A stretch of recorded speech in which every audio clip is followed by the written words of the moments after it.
nililigpit ito? At kanina pa na to. Mamaya, meron na naman customer tayo dito kasi hindi mo nililigpit yan. Anong ginagawa mo? Ay, pambihira naman. Eh, sinasabi ko sa'yo, pag una ng trabaho, huwag ka mag-cellphone. Ay, pambihira naman no. Ay, tingnan mo. Mamaya, meron naman tayo customer. Diyan pa yan, nakalit pa hindi yan. Pambihira ka naman talaga oh.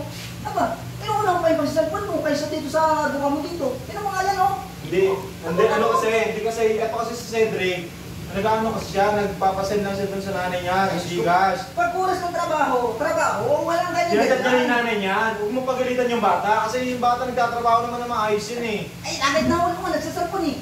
Oh. Kaya nga nagsiselfone, pagpapadala nga siya sa nanay niya. Hindi nga dapat gano'n. Ang priority natin dito, nasa oras ka ng trabaho, dapat sa trabaho tayo. Di ba yung ako? Pinapagalitan mo yung bata.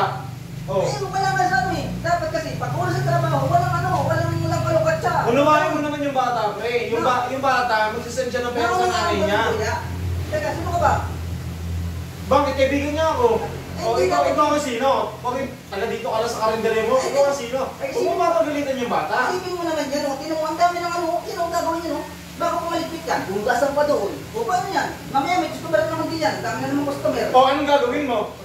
Ay, naku. At sinasabi ko sa'yo, Cedric, pagka nandiyan ng ganyan, maghanap ka na ng ibang trabaho. Ay, Ba't tatanggalin mo yung bata? Ay, ito naman naman. Hindi, nakikiusap na naman siya, di ba? Nakikiusap na naman siya sa'yo na Ay, hindi ganoon. magpapadala lang siya. Kagat niya yung ano niya, di ba? Mas mapapagalitan yung bata. Nakanuhan ko yung dapat yung gayon, hindi papapadala siya. Kaya naman sa akin man, pag oras ng trabaho, at lalo na marami na mga customer, o nakahaliday niya kanina. No, ay tinan mo ngayon. Ay, paano kung papasok ng customer? Nakikinakdan niya, no? Ay, Di, Cedric. kahit sino naman siguro ng customer.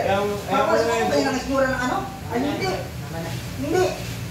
Dito yung cellphone mo. Dito. Ay, ba't kukunin mo yung cellphone? Ba't kukunin mo yung cellphone niya? Doon.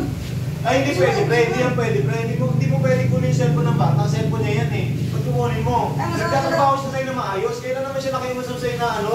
Ang sa akin, Hindi pa pwede yung ginagawa mo sa kanya. sa akin, negosyo to eh. Oh.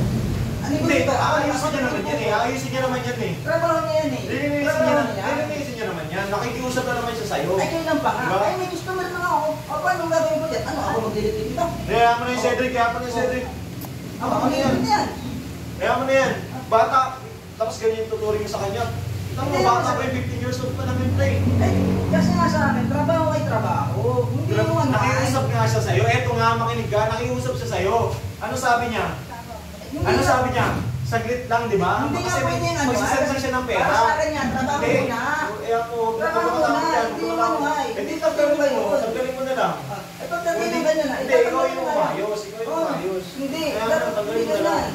Ikaw yung umayos. Sa halip na may papasok na customer, wala papasok.